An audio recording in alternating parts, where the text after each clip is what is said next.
The snow had been falling since before sunrise, and by 7 in the morning, it lay 4 inches thick on the sidewalks of the north side. Emily Hartwell knew the snow before she opened her eyes. She felt it in the ache behind her knees, the familiar pressure where her spine had been reconstructed with titanium rods 18 months ago. The cold had a way of finding the hardware in her body the way a locksmith finds a keyhole precisely, without mercy. The orthopedist had told her this sensation would diminish over time. She was still waiting. She ate half a piece of toast standing at her kitchen counter, which is to say she sat in her wheelchair at the counter, one hand gripping the edge for balance, the other bringing bread to her mouth with the careful deliberateness of a woman who had learned to measure every movement against the cost of losing it. 8 months pregnant. Titanium spine. Wheelchair. -12 outside. She looked at the toast. She looked at the window. The window gave back the street below, white and still, and already marked with the first footprints of people who had somewhere to be. She put on her coat. She needed to get out. That was the whole and honest truth of it. The apartment had become a place where silence accumulated like sediment, layer upon layer, until she could feel the weight of it pressing against the walls. She needed coffee she hadn't made herself, a table she hadn't chosen, strangers whose eyes she could avoid. The illusion, at least, of participating in the world.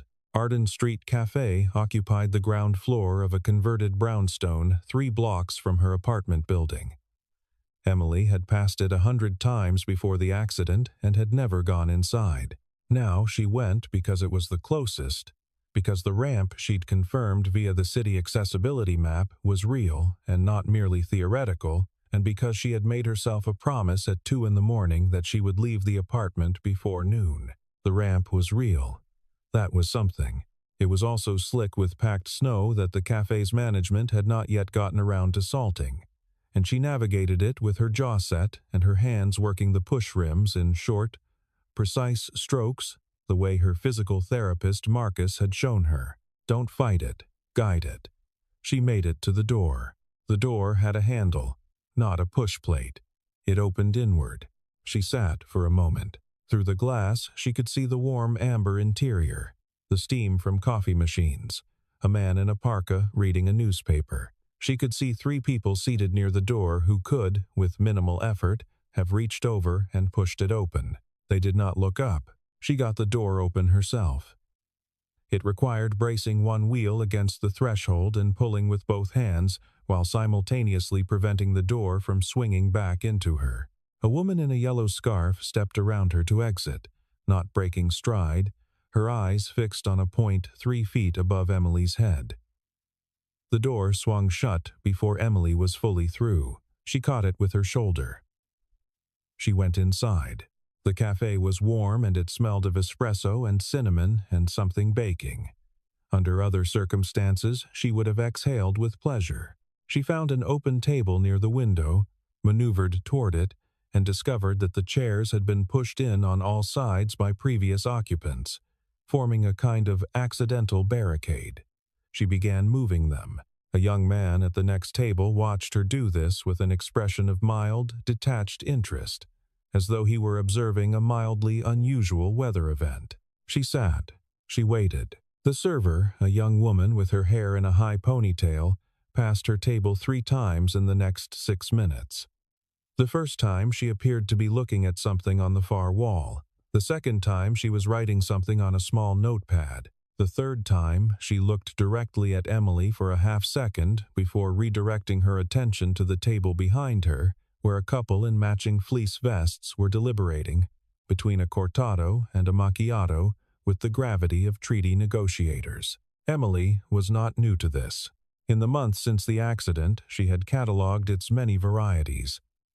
The active ignorance, the passive indifference, the cheerful obliviousness, the particular cruelty of the gaze that registered and then elected not to register. She had learned, in the way one learns a foreign language through total immersion, that wheelchair users occupied a kind of social liminal space, present but not quite counted, visible but routinely unseen. She reached for the small laminated menu card that had been placed at the table's center, stretching across the distance. Her elbow caught the glass of complimentary water that had apparently been set out before she arrived. It tipped. It fell. It hit the hardwood floor and shattered with a clear, sharp sound that carried across the cafe the way sounds do in spaces where everyone has been carefully not making any. Every head turned. In the 4 seconds that followed, and she counted them, distantly, the way you count after lightning, not one person moved. The couple, with their matching fleece vests, looked at her briefly and then at each other. The man with the newspaper lowered it an inch. The server appeared from somewhere near the espresso machine and looked at the broken glass with an expression somewhere between irritated and resigned. She picked up a small, handheld radio and said something into it. A busboy appeared. Nobody spoke to Emily. Nobody asked if she was all right. The busboy cleaned the glass with a dustpan and disappeared. The server returned to the couple in fleece. The man lifted his newspaper. Emily sat very still, with her hands folded in her lap, and looked at the window and the snow outside, which was still falling in the patient, indifferent way that snow falls, covering everything equally. She was not going to cry. She had made herself this promise also, alongside the one about leaving the apartment. She had cried enough in hospital rooms and in the back seat of her brother's car while he drove her to appointments and in her apartment at 2 in the morning, when the silence had achieved a truly extraordinary density. She was 31 years old, and she was 8 months pregnant with a baby whose father had said, when she'd called to tell him about the accident, that he thought they both knew this wasn't working out. She was not going to cry in Arden Street Cafe. She had survived harder mornings than this. She had survived 11 weeks in a hospital where the word again was attached to the word walk with a question mark rather than a period. And she had survived her brother's careful, helpless kindness, and she had survived the particular loneliness of being the person everyone wanted to help but no one quite knew how to be with. She was not going to cry over a broken glass. She picked up her phone to have something to look at. The battery was at 11%. She put the phone down. The bell above the cafe door chimed, and cold air moved through the room in a brief, sharp gust. Emily didn't look up. She had decided, somewhere in the past several minutes, that she would order a coffee and a pastry, and she would sit here for an hour and she would not feel sorry for herself. This was a form of stubbornness that predated the accident, that predated Ryan, that went back to something foundational in how she had always moved through the world. "Hold on, sweetheart. It's slippery."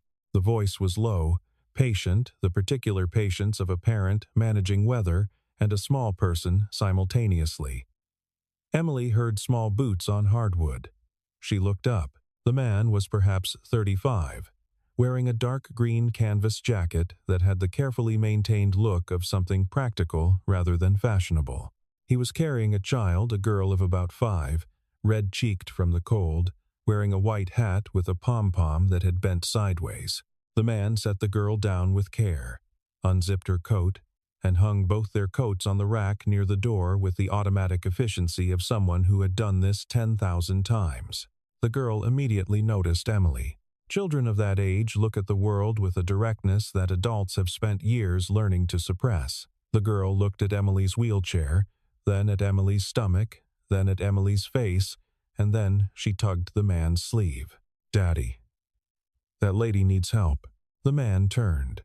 He looked at Emily, actually looked, in the way that the server had not, with attention rather than avoidance. He said, quietly and without the particular brightness that people sometimes deployed as a substitute for sincerity, "Give me 1 second." He said it to his daughter. He crossed the cafe. "I'm sorry about the cold air." He gestured vaguely at the door. "Is there anything there's no water at your table. Can I get you some water? Or I can flag someone down." He glanced toward the espresso machine. The server seems to be prioritizing the fleece vest demographic. Emily looked at him. She had been braced. In the automatic way she was always braced now. For some form of performance, the theatrical concern, the slightly too loud voice, the slow and careful enunciation that some people used when they spoke to her as though the wheelchair had somehow compromised her hearing. What she got was a man standing at a normal conversational distance, speaking at a normal volume, with a mildly ironic expression directed at a server rather than at her. "Water would be good," she said. He raised his hand. The server appeared within 15 seconds. He ordered coffee for himself, a hot chocolate for the girl, who had made her way to the table adjacent and was now watching Emily with undimmed interest. He looked at Emily. "What would you like?" "I've been trying to order for 20 minutes, Emily said, and heard in her own voice a dryness she hadn't intended. Something shifted in his expression. Not pity, she would have recognized pity. Something quieter than that. He said to the server, "Give us a minute," and then he pulled out the chair across from Emily and sat down. "I'm Daniel Mercer," he said. "The one with the strong opinions about good coffee is Lily." He indicated his daughter, who waved solemnly from the next table. "You don't have to talk to us if you'd rather be left alone. But I figured sitting was better than hovering." Emily looked at him for a moment. He had dark hair going gray at the temples and a scar along his left jawline that she noticed only because she was looking for somewhere to look that wasn't directly into his eyes. He did not appear to want anything from her. "Emily Hartwell," she said. "I'll have the dark roast and whatever the almond pastry is." He turned to the server and ordered. Then he settled back in the chair and said nothing further, which was the right thing to do. Lily migrated to their table with her hot chocolate, positioned herself between them with the territorial confidence of a small child who has decided this is where she lives now, and asked Emily whether she had any opinions on the relative merits of cats versus dogs. Emily said she had always liked cats. Lily said that was the correct answer and began to explain, at some length, the various inadequacies of the neighbor's Labrador. The Labrador was named Biscuit, which Lily felt was already a warning sign. Biscuit had eaten her mitten in November and had shown no remorse, which Lily considered a character indictment. He also barked at the mailbox, which was not even a living thing and therefore an overreaction. Daniel listened to all of this with the expression of a man hearing a legal argument he has already heard 17 times and finds no less compelling for the repetition. Daniel watched his daughter with an expression that Emily would have needed a word she hadn't found yet to describe not just love, which was obvious, but a kind of patient wonder at being in the presence of this specific, irreplaceable person. Emily's coffee arrived. She wrapped her hands around the mug. The ceramic was warm against her palms in a way that registered in her body before her mind had named it.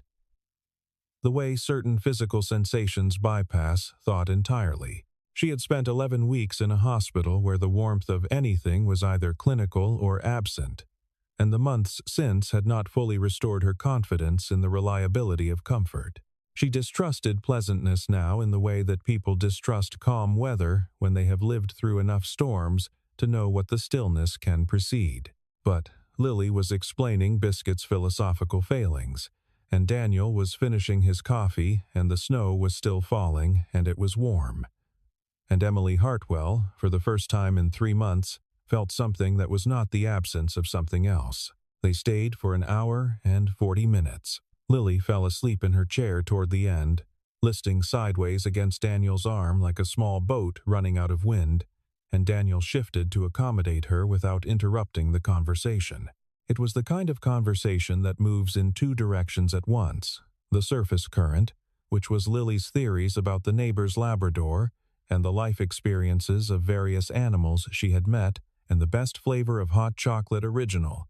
Not mint, she had strong views on this, and the undercurrent, which was the conversation that Emily and Daniel were having across the top of it, in the quiet space that opened up when Lily paused for breath.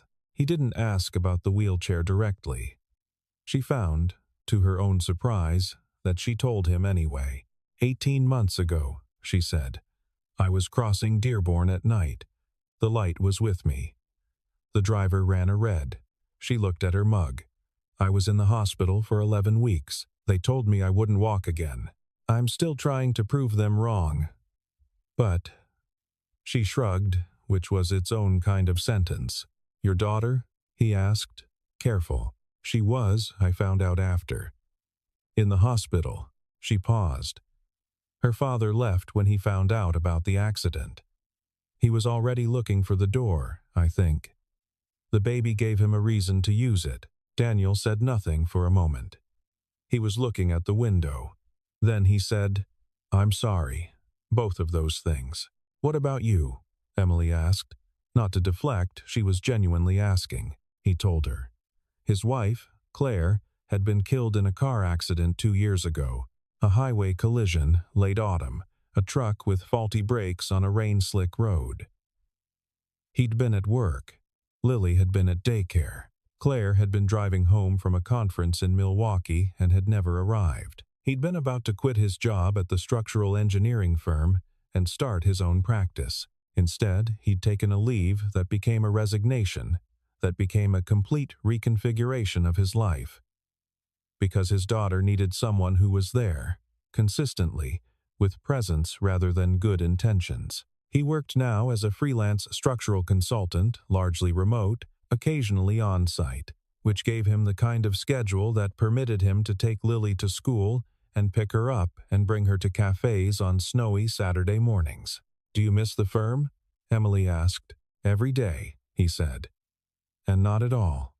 Both are true. He looked at Lily, asleep against his arm. She's the whole thing. I don't know how else to say it. When they finally left, Daniel carrying Lily, who woke just enough to confirm that Emily was still the correct answer on cats, he paused at the door and turned back. If you ever need anything, he said, practically. I'm good at practical. He took a business card from his jacket pocket and set it on the nearest table since his arms were occupied. No obligation. Just the offer is there. Emily picked up the card after they were gone. Daniel Mercer, structural consultant. Below the number, in handwritten ink that someone had added later. Also good at coffee orders. She looked at it for a moment. She had received, in the past 18 months, many forms of kindness. Most of them had the quality of a transaction, the kindness given in exchange for the warm feeling of having given it.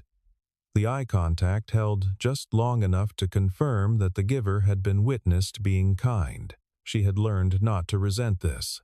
It was human, and humans were mostly trying. But it had also meant that she had stopped expecting the other kind, the kind that simply existed without requiring anything in return. She put the card in her coat pocket. She finished her coffee. She wheeled herself home through the snow, which was beginning to let up, and found that the silence in her apartment was, for the first time in a long while, merely silence rather than something heavier. The job interview at Callaway Communications was on a Tuesday in February, and Emily prepared for it with the thoroughness that she had once applied to actual journalism, researching the company's output, preparing answers to likely questions, choosing clothes that said capable and professional, without the additional layer of commentary that she was increasingly aware her physical presence provided. She arrived 12 minutes early. The building's accessible entrance, which she had confirmed by phone, was through a side alley that required navigating a stretch of pavement that maintenance had apparently decided was not its responsibility. She made it inside with wet wheels and a composed expression. The interview lasted 22 minutes. The interviewer, a man named Griffin who had the careful, considerate manner of someone who was very aware of the legal dimensions of the conversation, asked her about her experience, her availability, and whether she had any needs that the office environment would need to accommodate. He used the phrase, "our current situation with resources," 3 times. He said they would be in touch. His handshake was brief and final. They were not in touch. She came home to an apartment that was 54 degrees because the radiator had developed an opinion about its own workload and had decided to express it through industrial action. She called the building manager. She got voicemail. She called again. She got voicemail again. She was trying to reach the thermostat, which was positioned at a height that had presumably been determined by someone who had never considered that anyone below 5'6" in a wheelchair might need to operate it, when the 20-net front wheel of her chair caught the edge of the bathroom threshold, and she went over sideways. She hit the floor on her left side. The chair fell on top of her, one armrest catching her on the shoulder. She lay on the floor and assessed the situation, which was her habit: assess before reacting, a principle she had drilled into herself in the early weeks of rehabilitation, when panic was the only reasonable response to everything, and panic was the one thing she could not afford. Baby okay, shoulder bruised, not broken. She could not get up. She had tried and recalculated and tried again, and the arithmetic was not working. The floor was cold. Her phone was on the kitchen counter. She dragged herself to the kitchen. She got the phone. She looked at it for a very long time. She called her brother first. She got voicemail. She called her mother. She got 3 rings and then a voicemail message in a voice that was warm and familiar and belonged to a woman who had told her, when she'd announced the pregnancy, that she needed to think about what kind of message Emily wanted to send to the family with this choice. Emily looked at the business card that had been pinned to her refrigerator with a magnet from a dentist's office for the past 6 weeks. She called Daniel Mercer. He picked up on the second ring. She said, "It's Emily Hartwell. I apologize for calling late. I've fallen and I can't get up." She heard herself say it and felt a distant, mordant recognition that this was exactly the kind of sentence she had once, in another life, found darkly funny. He said, "I'm coming. Are you hurt?" Shoulder and dignity. "I'll bring Lily if that's okay. She's asleep. I won't wake her." "That's fine." He was there in 23 minutes. She knew because she counted. He arrived carrying a sleeping Lily over one shoulder and a canvas bag over the other, and he let himself into the building. She'd buzzed him, and when she opened the door, he took in the scene and said nothing except, "Okay," in a tone that was entirely practical. And then he set Lily carefully on the couch and crossed the room to where Emily was sitting on the kitchen floor with her back against the cabinets. He got her up with the quiet efficiency of someone who had thought about leverage and physics before beginning, and he did it without making her feel like a problem being solved. He asked, each time he moved her, whether it was all right. She said yes. He got her back into the chair. He checked the shoulder. He'd had first aid training, he said, and had a daughter who treated every outdoor surface as a challenge and determined it was bruised, not broken. He made her tea. He looked at the thermostat. "This is positioned like it was designed by someone who hates access," he said. "I've noticed." He fixed the thermostat. While he was at it, he looked at the bathroom threshold. He looked at the kitchen layout. He said, "I could come back on Saturday and make some adjustments, if you'd want that. Nothing permanent, nothing that would violate your lease. Just things that would make it." He searched for the word navigable. Emily looked at him. "Why?" He considered this. "Because I can see what needs doing, and I have the tools. And because Lily will be devastated if she doesn't get to come." He said it simply, without performance, and Emily believed him because it was obvious that both things were true. He came on Saturday. He brought Lily and a bag of tools and a level and, inexplicably, a small paper bag of chocolate croissants from a bakery 2 miles away that he'd apparently detoured to specifically. The work he did was careful and thorough. He removed the threshold between the bathroom and the hallway. It had been a rubber strip nailed down at some point in the building's history, serving no structural purpose, existing only as an obstacle. He installed a grab bar beside the toilet. He had brought the bar, the hardware, the stud finder, working with the methodical attention of someone for whom the precision of the work was itself a form of respect. He repositioned a shelf in the kitchen to a height Emily could actually reach. He asked her about each thing before he did it. Not in the way people sometimes asked the slightly too solicitous, slightly anxious asking that was really about managing their own discomfort, but in the way an engineer asks, "What do you need this to do? How do you move through this space? What would make this work for you?" Lily installed herself at the kitchen table with a coloring book and provided commentary on the renovation proceedings and asked Emily questions with the democratic thoroughness of a child who had not yet learned that adults find some questions intrusive. "Is your baby a girl or a boy?" she asked. "A girl," Emily said.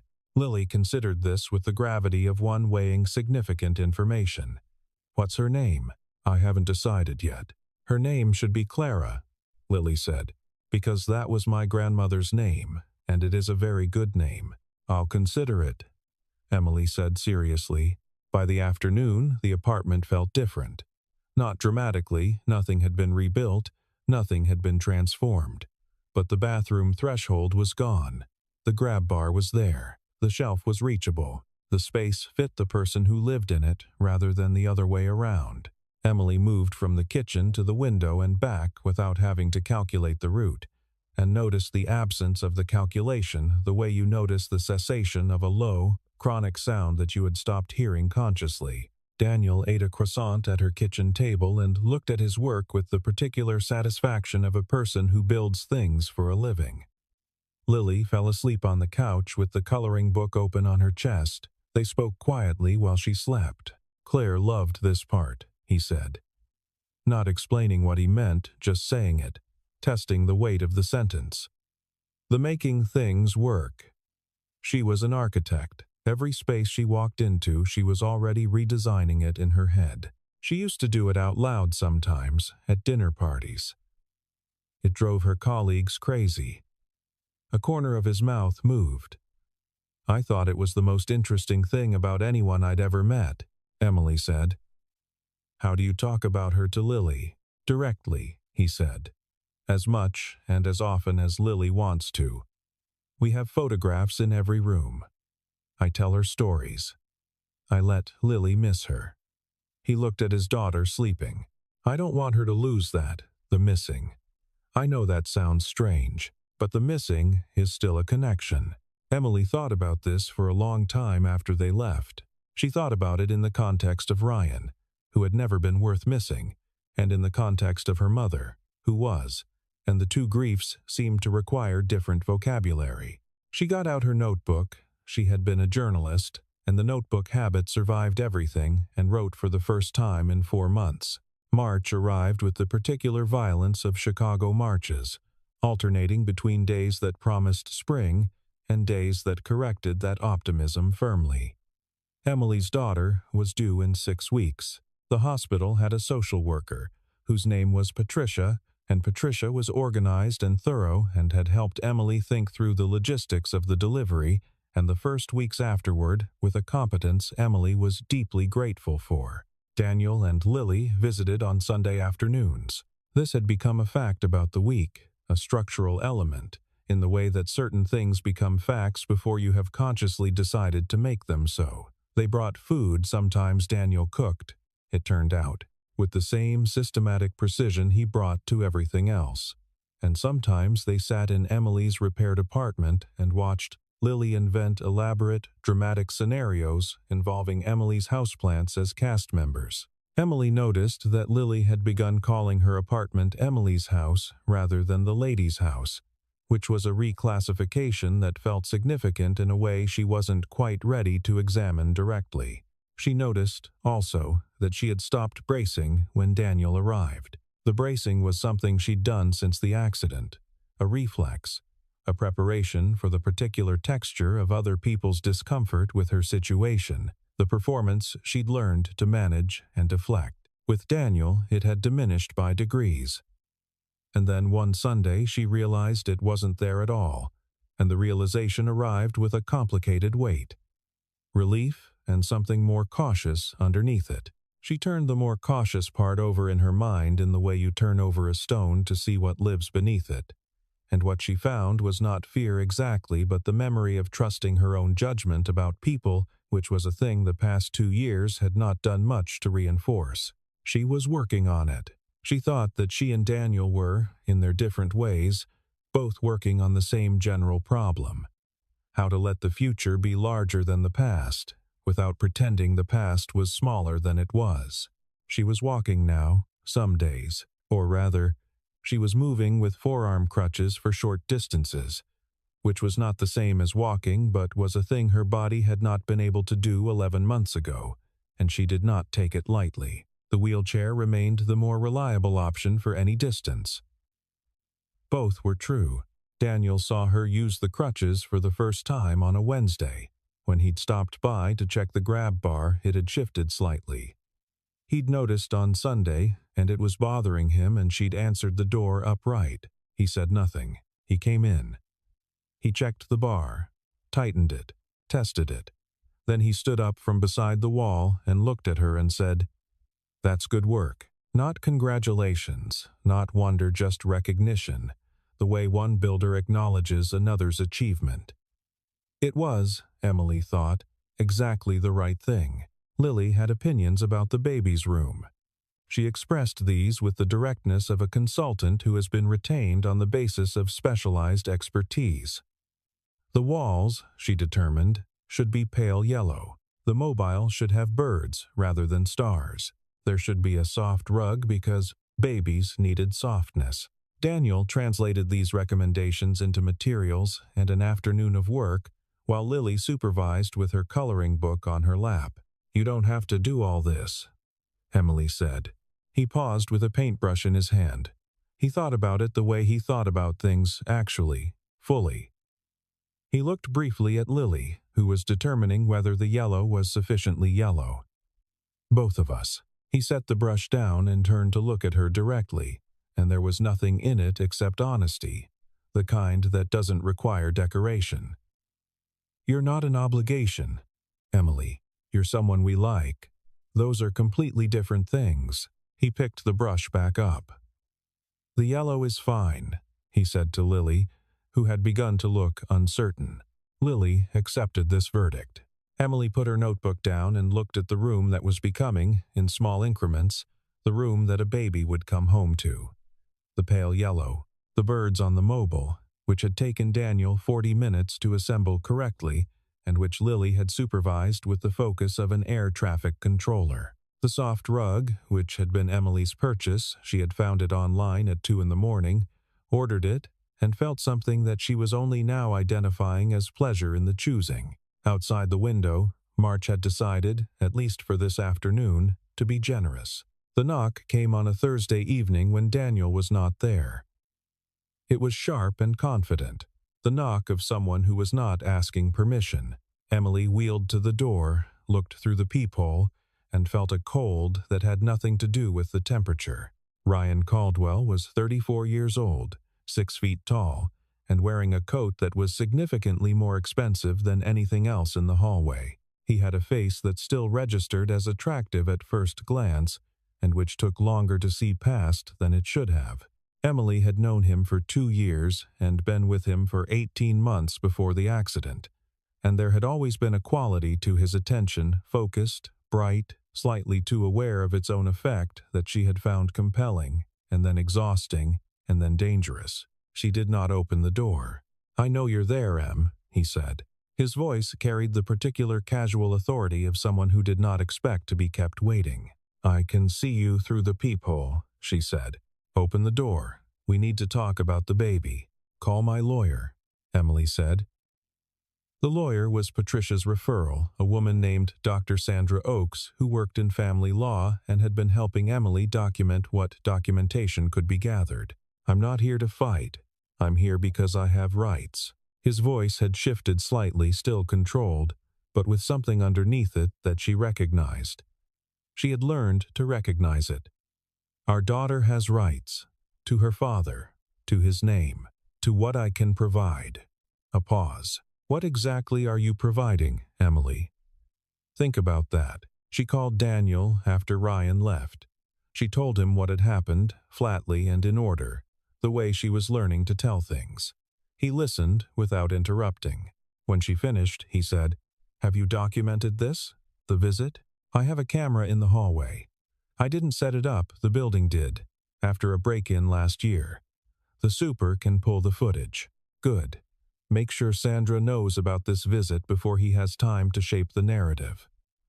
He paused. "Are you all right?" She considered the honest answer. "I'm not scared of him the way I used to be," she said finally. "I think that's different from being all right." There was something in his response. A quality of steadiness, not reassurance. Exactly. But presence that she had been trying not to rely on, and that she was now, standing in her apartment with 8 months of pregnancy and the echo of Ryan's voice in the hallway, entirely grateful for. Daniel had not said anything to Emily about this. He was still deciding, in the precise and methodical way he decided things, whether saying it would help or whether it was something that needed to be resolved first. 3 weeks after Ryan's appearance at Emily's door, Daniel drove to the Cook County Courthouse and requested the public accident records from the collision that had killed Claire. He had done this before once, 6 months after her death, when he was still in the raw phase, where looking directly at facts seemed like the only way to confirm that reality was actually real. He knew the main facts: the truck, the highway, the rain. What he had never followed to its end was the civil case. The trucking company had settled. He'd received papers. He'd signed what his lawyer told him to sign and set the folder in a cabinet and not opened it again. He opened it now because something about the way Ryan Caldwell had spoken to Emily, the cadence of it, the specific quality of the entitlement had snagged in his memory on something he couldn't immediately locate. He had a structural engineer's relationship with the feeling. It meant something was load-bearing that he hadn't accounted for. The trucking company's insurer at the time of Claire's accident had been Meridian Casualty Group. The parent company of Meridian, as of a merger 18 months prior, was Caldwell Reeve Holdings. Ryan Caldwell's father was James Caldwell, the founding partner of Caldwell Reeve. Daniel sat in his car in the courthouse parking lot for a long time. He was not a man given to conspiracy, and he did not build one now. The connection was circumstantial, possibly coincidental, a common enough name, a large enough company. Mergers happened. Subsidiaries existed. The road from Ryan Caldwell's father's company to a truck driver's failed brakes on a Milwaukee highway was long and theoretical, and might be no road at all. But the truck driver had never been charged. The settlement had included a non-disclosure clause that his lawyer had, at the time, recommended he sign because it was standard, and he was not in a state to fight. He had not been in a state to ask why a settlement this large required silence. He called his former colleague Raymond, who had gone into insurance defense and knew the landscape. He laid out the sequence without interpretation. Raymond listened. "The NDA is interesting," Raymond said. "If the parent company was aware of the brake maintenance records and chose not to act on them, that's a different case than driver negligence. That's corporate liability. The settlement amount makes more sense in that context. Can any of this be reopened? The criminal case never closed. There were no charges. You can speak to the DA's office." A pause. "Daniel, are you sure you want to do this?" He sat with that question. The honest answer was that he did not know if what he was doing was justice or grief, reactivated grief-finding, as it sometimes does, a new channel when the original one silts up. He had been told, by his therapist and by well-meaning friends and by the general culture of moving forward, that closure was the goal. He had never fully believed in closure as a destination. He believed in understanding.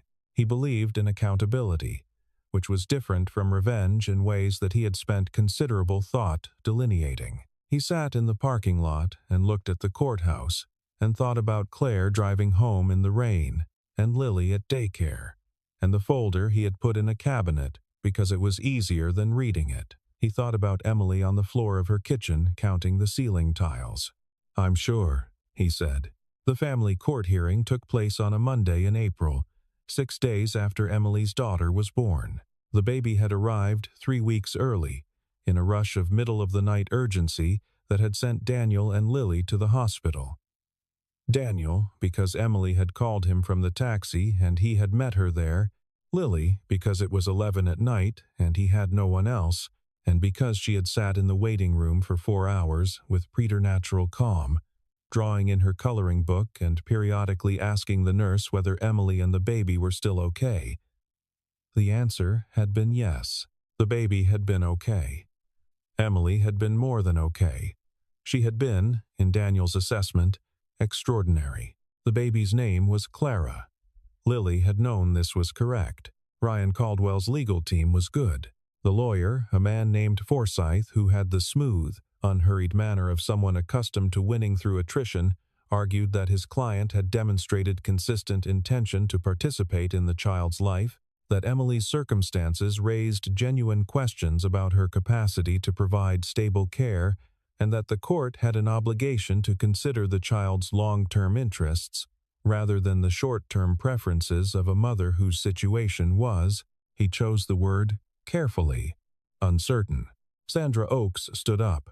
She was shorter than Forsyth by 6 inches and 30 years his junior, and she had, Daniel thought, the particular quality of a person who has spent a great deal of time listening to people like Forsyth and has found the experience instructive. She laid out Emily's support network, her housing, now accessible and stable. Her income she had begun freelance writing 3 weeks before Clara's birth. 2 contracts already signed. The medical documentation from her rehabilitation, which described, in the clinical vocabulary of physical therapy, what the trajectory of her recovery looked like. She noted that Emily had, in the 8 months of her pregnancy, attended every medical appointment, completed every recommended therapy program, and arranged a support structure for the first weeks of Clara's care. Then she addressed Ryan Caldwell's consistent intention to participate. The building's security camera had recorded his appearance at Emily's door. His tone and the specific nature of his comments, documented in Emily's affidavit, corroborated by the recording, formed a pattern that Sandra described with the measured language of someone who knew that precision was more effective than heat. Ryan's expression, across the table, had the quality of someone who had assumed a level of control over the situation that they were only now discovering they did not have. The judge, a woman with 20 years on the family bench and an expression of considered attentiveness that gave nothing away, asked several precise questions. She asked about Ryan's prior relationship with Emily during the pregnancy, before the legal proceedings. She asked about the visit to the apartment. She asked Ryan, directly, why he had waited until Emily's 3rd trimester to assert his interest in the child's welfare. Ryan answered. His lawyer answered on his behalf in some instances. The judge listened. The court ordered a supervised visitation arrangement pending a full custody evaluation. Ryan's attorney objected. The judge noted the objection and moved on. The evaluation would take 60 days. Full parental rights were not being granted at this time. In the hallway afterward, Ryan looked at Emily with an expression she recognized. The recalibration of someone who has lost this round and is already calculating the next one. She met it with a steadiness that surprised her somewhat. "This isn't over," he said. "I know," Emily said. "Neither am I." Clara was 6 weeks old on the first real day of spring, which arrived in Chicago with the abrupt extravagance of a city that has been waiting a long time and intends to make the most of it. The trees on Arden Street were producing their first leaves, small and improbably green, the particular green of things that have survived something. Emily had been working from her apartment. 2 freelance contracts, one of them a long essay on urban accessibility for an architecture journal that had emerged from a conversation with Daniel and taken on a life of its own. She was good. She had always been good, and the 8 months had not changed that. And there was a particular quiet satisfaction in reconfirming it. Her father had called the week after the hearing. They had not spoken in 4 months. The conversation had been brief and imperfect, and had ended with his voice doing something that voices do when people are trying not to apologize in a way that would require acknowledging specifically what they are apologizing for. Emily had let him try. She had told him about Clara. She had told him he could visit in the summer, if he wanted. He had said he wanted. The criminal referral that Daniel had filed with the DA's office was under review. The NDA question was complex. There were lawyers involved, There were records being subpoenaed. There was a process that would take time. Raymond had said 6 months, maybe a year, before anything formal. Daniel had said, okay. He was a patient man, and he had learned, in the past 2 years, the difference between waiting and doing nothing. On a Saturday morning in May, the four of them went to Arden Street Cafe. It was Emily's suggestion. Daniel had raised an eyebrow slightly when she'd proposed it, and she'd said, I want to go back. I want it to mean something different. He'd said okay in the way he said okay when he understood what she actually meant. The ramp had been salted. There was a push plate on the door. Now the cafe had apparently undergone some modifications in the past months, though Emily didn't know the details and didn't ask. The door opened smoothly. The cafe was warm. It smelled of espresso and cinnamon. Lily went immediately to the best table, the one by the window, and declared it secured. A server, not the same one, a young man with wire-rimmed glasses, came over before they had even settled. Good morning. What can I get started for you? Emily gave her order. He wrote it down. He looked at Clara in the carrier Emily wore against her chest and said, with the straightforward warmth of someone who found babies genuinely delightful, rather than obligatorily so, She's beautiful. She knows it, Daniel said, and Lily laughed. It was a laugh that filled the cafe in the way that children's laughs do without self-consciousness, with total commitment, the way that children do most things before they learn to be careful about the amount of space they take up. They sat in the morning light with their coffee and Lily's hot chocolate and Clara asleep against Emily's chest. And the conversation was the kind that doesn't announce itself about the architecture essay, about a structural project Daniel had just accepted that would take him to Milwaukee twice in the next month, about whether the window table was the best table objectively, or merely the best table available. Lily had strong evidence for the former. The snow from February was an abstraction now, a distance measured in months. At some point, Daniel reached across the table and moved the empty pastry plate aside, and in doing so, his hand rested briefly alongside Emily's. He didn't take her hand, but he didn't move away. She looked at him, and he looked at her, and there was a quality to the silence that they both, she thought, understood without needing to resolve it yet. Some things were not over. The custody evaluation, the DA's process, Ryan's capacity to cause damage.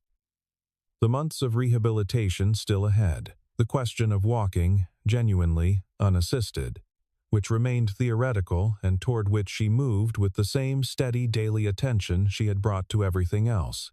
But this was also true. Lily was drawing on a napkin with a blue pen, her tongue at the corner of her mouth in concentration. Clara was asleep with the absolute faith of an infant that the person holding her would continue to do so. The coffee was good. The window held the street, the trees, the particular improbable green of spring in a city that had been cold for a long time. Emily Hartwell had walked into this cafe 7 months ago and been invisible. She was not invisible now.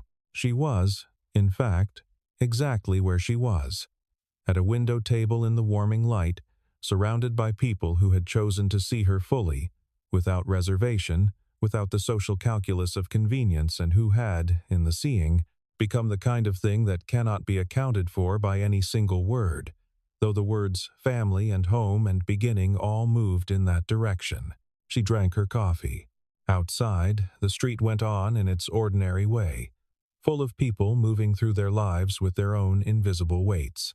Somewhere in those lives, she thought, there were small moments of attention, doors held, eyes meeting, a hand extended without calculation that altered the entire architecture of what came after. She knew this the way you know things that have been lived rather than merely understood. Lily looked up from her napkin drawing.